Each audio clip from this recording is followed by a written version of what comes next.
Olá, sejam bem-vindos. Estaremos iniciando o módulo 5, Direção Defensiva. Gostaria que se inscrevessem no canal, caso ainda não tenham feito. Deixem seu like e ativem o sininho, indiquem os nossos trabalhos, né? O nosso material para quem está aí necessitando, né? Para quem vai fazer reciclagem ou tirar a sua primeira habilitação. Dando início, então, na página 87, direção defensiva, o que seria? Dirigir utilizando e respeitando a legislação, o conhecimento e atitudes corretas no trânsito, de forma a prever e evitar acidentes. Ou seja, são as nossas atitudes como condutores no trânsito, né? Atitudes essas que poderão evitar, né, situações difíceis, acidentes no trânsito. Primeira definição que aparece para nós é a direção defensiva preventiva, que é quando o condutor avalia suas condições físicas e mentais, assim como as condições de seu veículo e condições climáticas, antes mesmo de assumir a direção do seu veículo. Ou seja, ele está sendo preventivo, né? Alguns exemplos disso seria diminuir a velocidade em pista molhada, procurar sempre a melhor posição no banco, porque dessa forma você, né, como condutor, alcança todos os comandos, consegue visualizar todos os retrovisores, enfim. A direção corretiva é a atitude que o condutor deverá adotar ao se deparar com a possibilidade de um acidente, ou seja, tenta corrigir uma situação de risco não prevista anteriormente ou gerada por condições adversas. Com certeza, esse cidadão é um cidadão imprudente e costuma cometer infrações, né? Vai estar tendo que corrigir situações não antecipadas, como já foi dito anteriormente. A direção agressiva é aquele condutor que dirige colocando em risco a sua vida e de outros.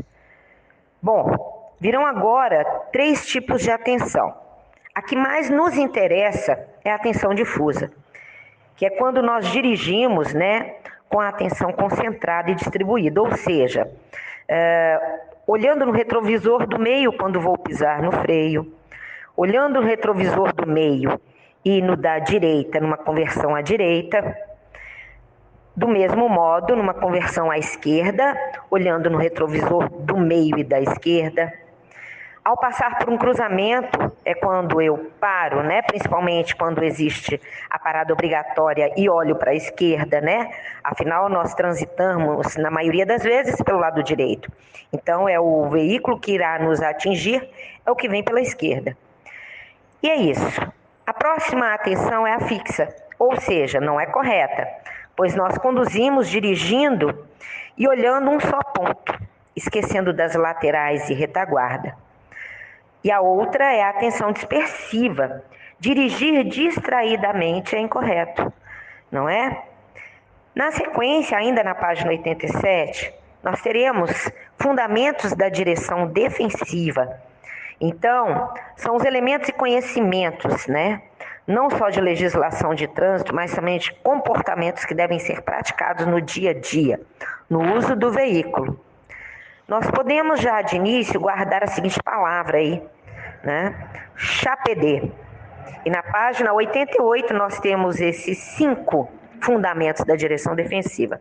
O primeiro deles é conhecimento, ou seja, conhecimento repassado através do Código de Trânsito Brasileiro e do aprendizado na prática, né? Na direção.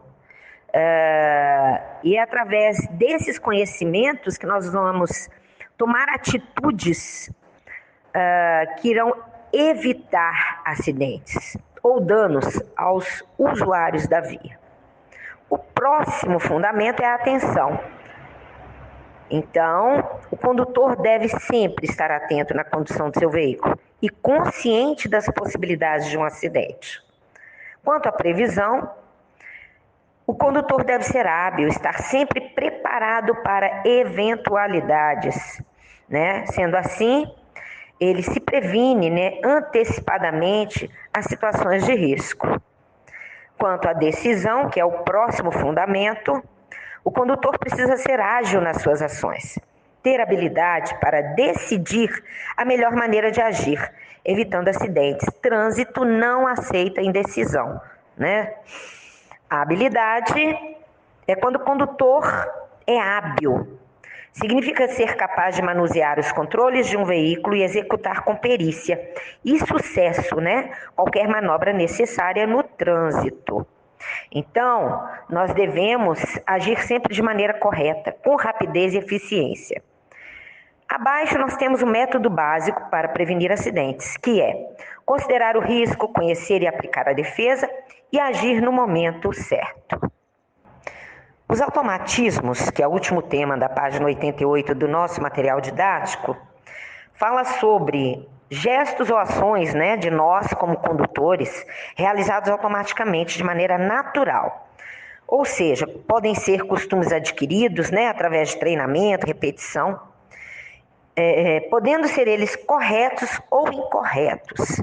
Muitas vezes nós temos condutores que vêm para a nossa sala de aula para se legalizar, né, tirar a sua CNH, e eles costumam trazer, né, esses automatismos, e muitas vezes incorretos, que dificultam, às vezes, na aprovação dos exames de rua. Bom, na página 89, automatismos corretos são aqueles que podem ajudar a prevenir acidentes. Então, vamos dar aqui alguns exemplos. Um deles é obedecer a sinalização, né, que nós sempre colocamos em sala de aula, né, a sinalização de regulamentação, de advertência, de indicação, enfim. O próximo seria observar retrovisores, diminuir a velocidade e olhar para os lados quando se aproximar de cruzamentos. Esses são corretos. Os automatismos incorretos são os que podem provocar acidentes. Então, a maioria destes automatismos são considerados infrações de trânsito, né? Seria, então, dirigir com o pé descansando sobre a embreagem ou com a mão apoiada na alavanca de marchas. Também colocar o veículo em ponto morto nas descidas. Todos são incorretos. Na sequência, acidentes de trânsito. Observem o gráfico que é mostrado aí para vocês. E diz o seguinte, que as pesquisas mostram que a maioria dos acidentes de trânsito são causados por falha humana, condutores ou pedestres, seguidos por falhas mecânicas, condições da via, má sinalização e condições adversas. Temos aí o percentual, né? 90% falhas humanas, 6% seria considerada a questão das vias, né? Má sinalização, né? E outras condições adversas. E 4% falhas mecânicas. Bom, o que causam os acidentes? O primeiro deles é ato inseguro. Então, são atos praticados pelo condutor que podem resultar em acidentes, né? Como velocidade excessiva, desrespeito às regras de preferência e prioridade, avançar em sinal fechado, enfim. Negligência é a próxima, né? E significa descuido e desleixo, né? Por exemplo, você sabe que necessita levar o seu veículo para manutenção e não o faz. Não realiza essa manutenção, né? Ou dirigir com os pneus em péssimas condições. Também é negligência. A imprudência é quando, mesmo conhecendo as leis e regras de trânsito, nós deixamos de respeitá-las, expondo a si próprio e as demais pessoas sem necessidade, né? Então, avançar sinal, dirigir sob efeito de álcool ou substâncias psicoativas são imprudência. A última delas é a imperícia, que seria aí a falta de habilidade do condutor. E é quando o condutor não possui conhecimento ou habilidade para manobras necessárias, né? Como, por exemplo, controle de embreagem, né? Ele vai fazer o controle de embreagem e não consegue parar o carro sem usar os freios, né? Finalizando aí, então, página 89. Daremos sequência, então, no assunto da página 90 e fala sobre a questão da lei da física anteriormente aí, que juntamente com a atuação do condutor, ou seja, a atitude do condutor, um veículo em movimento, ele está sujeito à atuação das leis da física. E são elas, né, que determinarão o comportamento do veículo.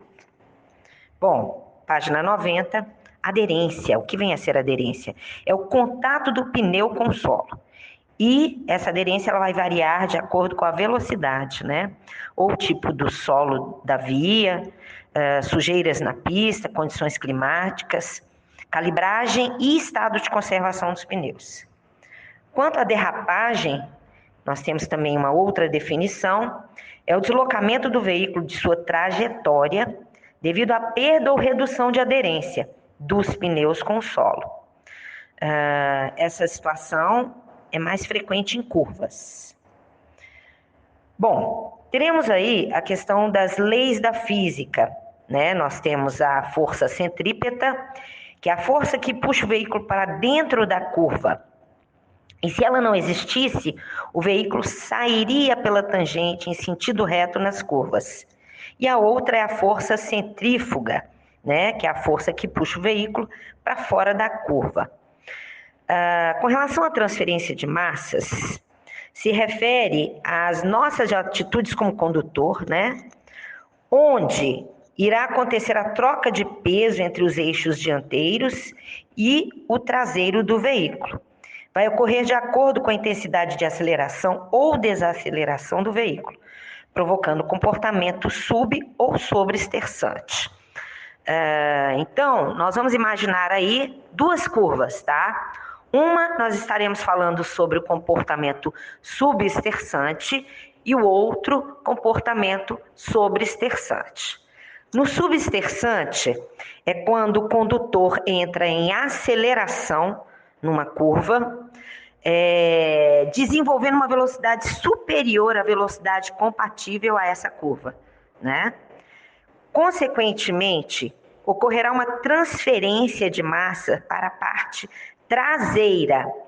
E esse condutor não irá conseguir fazer essa manobra, né, essa curva, saindo então pela tangente.